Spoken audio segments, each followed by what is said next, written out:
Assalamualaikum warahmatullahi wabarakatuh.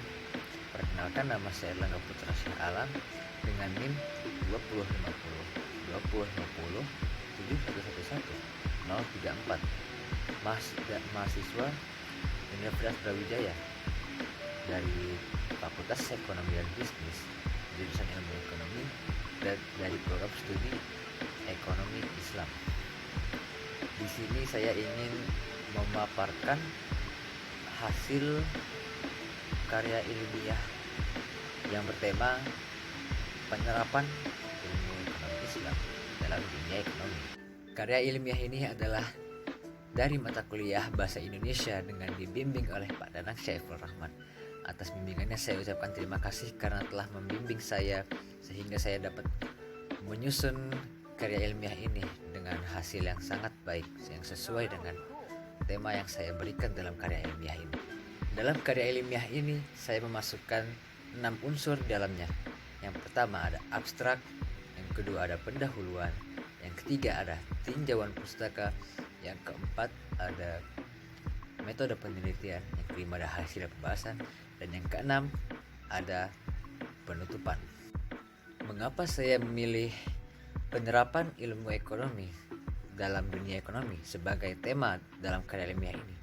Karena saya ingin mengetahui bagaimana penerapan ekonomi syariah yang berada di luar negeri, juga perkembangan yang berada di luar negeri ekonomi syariahnya, tak hanya yang berada di Indonesia tetapi juga yang berada di luar negeri, bahkan sampai negara-negara non muslim atau yang minoritas muslim.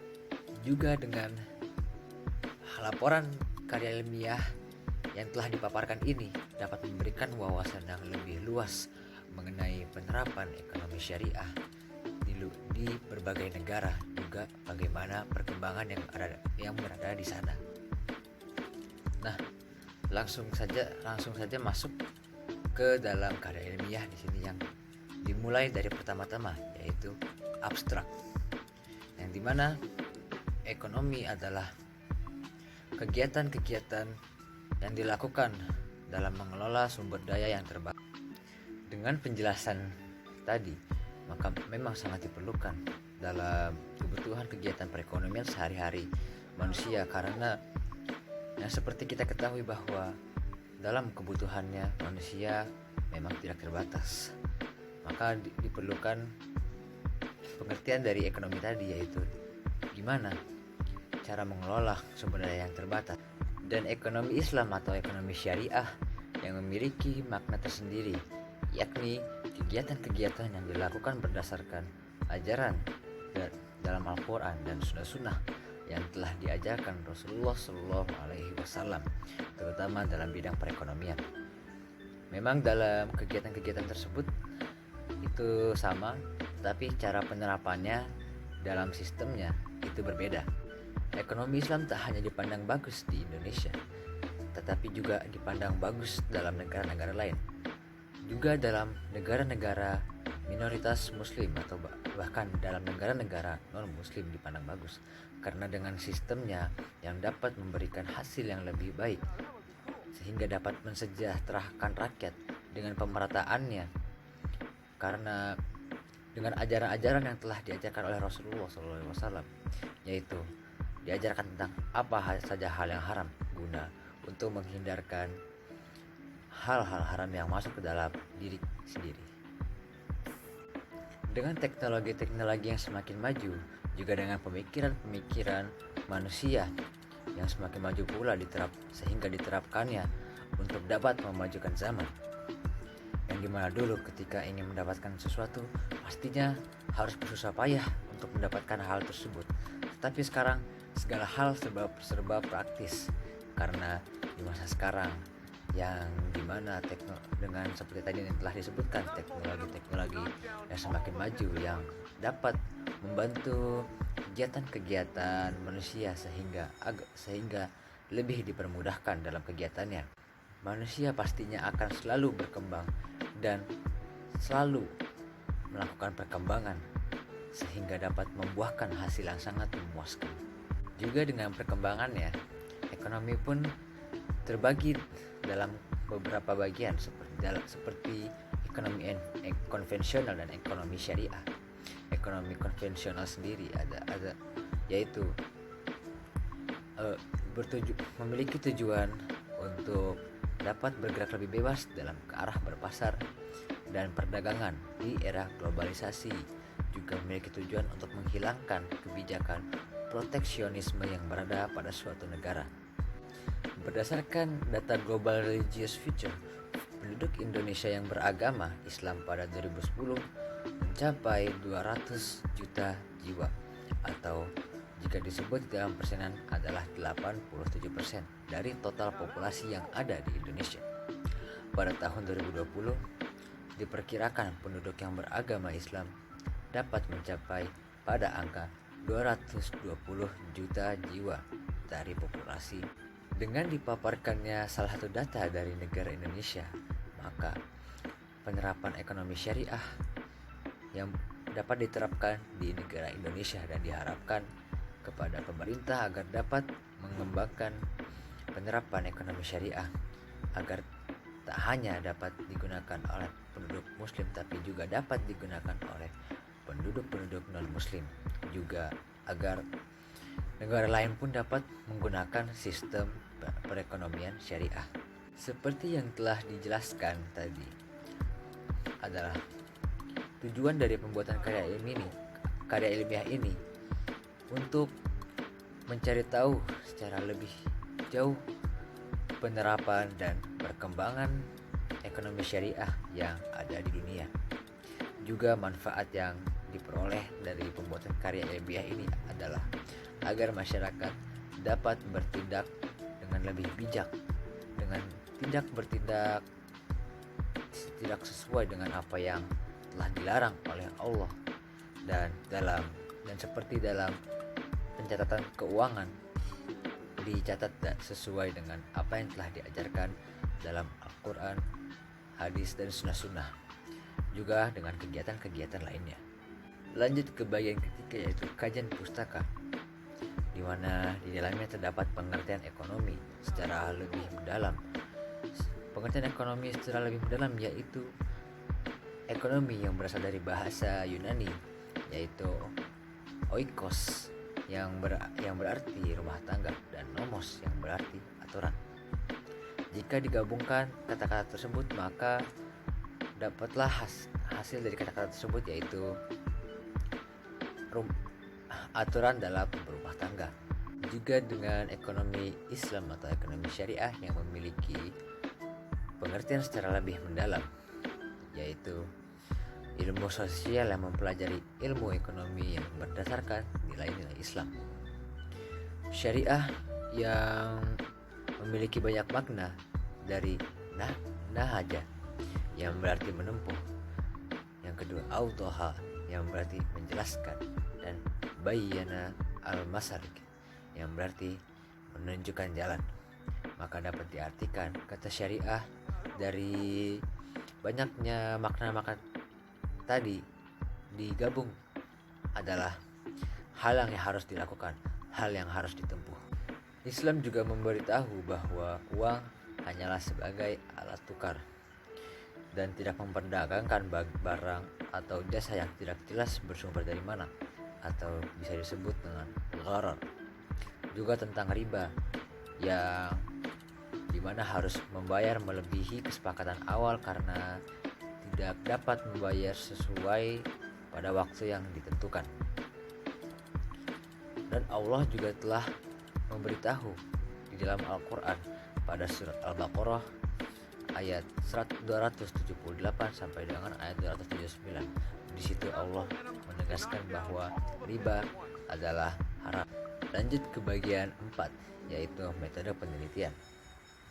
Surjono Sukanto memberikan pendapat bahwa penelitian merupakan kegiatan yang dilakukan secara sistematis, metodologis, yang bertujuan untuk dapat menemukan kebenaran. Dalam metode penelitian ini terdapat dua jenis penelitian. Yang pertama, ada metode penelitian kualitatif, yang dimana metode kualitatif adalah laporan yang hasilnya adalah analisis, dan jenis penelitian yang katanya lagi adalah jenis penelitian kuantitatif, yang dimana ini laporan yang dihasilkan adalah angka-angka, data-data yang dihasilkan adalah angka. Dan di sini dalam karya ilmiah ini dipilih metode kualitatif yang agar sesuai dengan tema yang dipilih, dan agar dapat lebih dipahami ketimbang dengan metode kuantitatif yang memaparkan data-data dengan angka, sementara metode kualitatif yang dapat memaparkan dengan analisis yang dapat dimengerti. Sumber data yang akan diambil atau yang akan dipetik adalah dari internet, karena dengan kondisi pandemi COVID-19 yang tidak memungkinkan untuk dapat terjun langsung ke lapangan, sehingga sumber data yang akan diperoleh adalah berasal dari internet. Dan analisis data yang akan dipakai adalah metode deskriptif kualitatif yang dapat menyajikan laporan ekonomi syariah, dan tidak disajikan dengan angka-angka, tetapi disajikan dengan gabungan analisis data dan analisis kualitatif. Lanjut pada bagian kelima, yaitu hasil dan pembahasan. Di Indonesia, menurut data Otoritas Jasa Keuangan atau OJK, sampai bulan November tahun 2018, jumlah pemodal sebesar 220 buah, atau kalau dalam persenan disebut 10,61%. Jumlah pada periode tersebut lebih tinggi dibandingkan pada tahun 2010 yang hanya sebesar 7,84%. Hingga November 2018 terdapat 407 efek syariah dari banyaknya sektor. Pada sektor perbankan, hingga Oktober 2018 jumlah bank umum syariah telah mencapai 14 buah dengan total aset sebesar 304,292 miliar rupiah. Pada perkembangan lembaga keuangan publik, perkembangan ekonomi syariah dapat diketahui dengan banyak berdirinya bank yang bersyariah di banyak negara. Perekonomian syariah ini dimulai dengan berdirinya perbankan berbasis syariah yang dimana kegiatan yang diterapkan di sana dasarnya berasal dari Al-Quran dan hadis. Perbankan syariah pertama didirikan pada tahun 1963 yang letaknya berada di Kairo, Mesir, dan bernama Mitghaber Local Saving Bank. Setelahnya, dalam kurun waktu yang tidak jauh, perbankan syariah lainnya pun berdiri. Di Timur Tengah berdirinya perbankan syariah dimulai dari Dubai Islamic Bank pada tahun 1975, Faisal Islamic Bank of Sudan pada tahun 1977, Faisal Islamic Bank of Egypt pada tahun 1977, serta Bahrain Islamic Bank pada tahun 1979.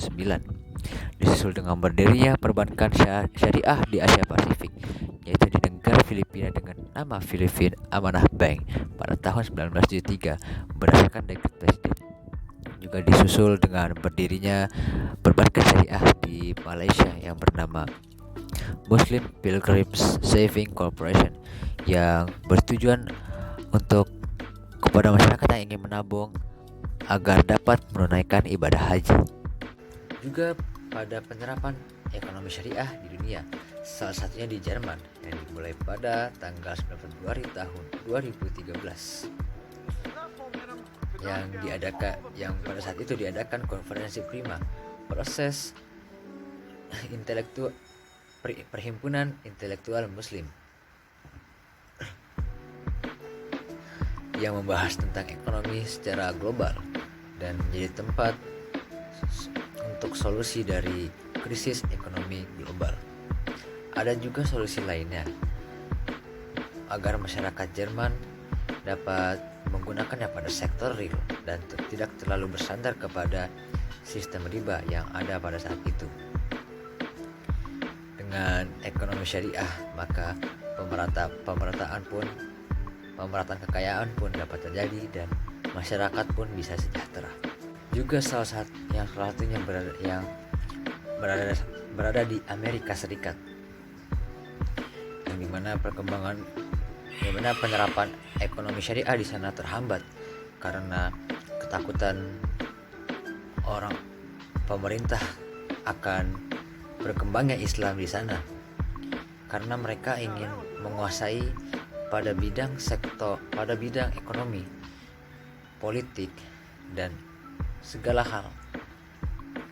Dan apalagi pada saat kejadian World Trade Center yang terjadi pada 11 September 2001 yang menyebabkan kaum muslim sebagai dalang kejadian tersebut, karena adanya oknum yang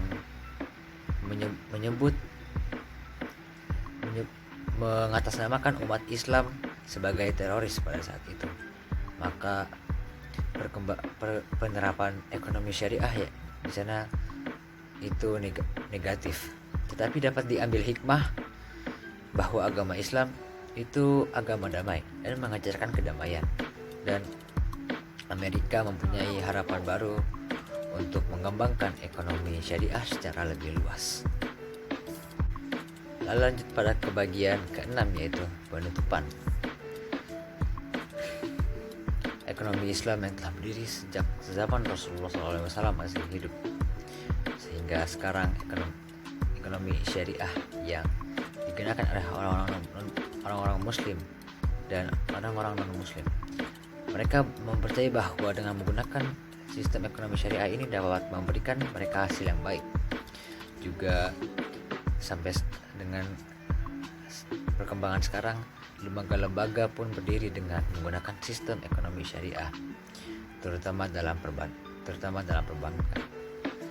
Asia banyak yang menerapkannya, tetapi tak hanya Asia saja, juga banyak negara-negara lain seperti yang berada di London yang menggunakan sistem ekonomi syariah, sehingga ekonomi syariah menjadi berpusat di Eropa, yaitu di kota London.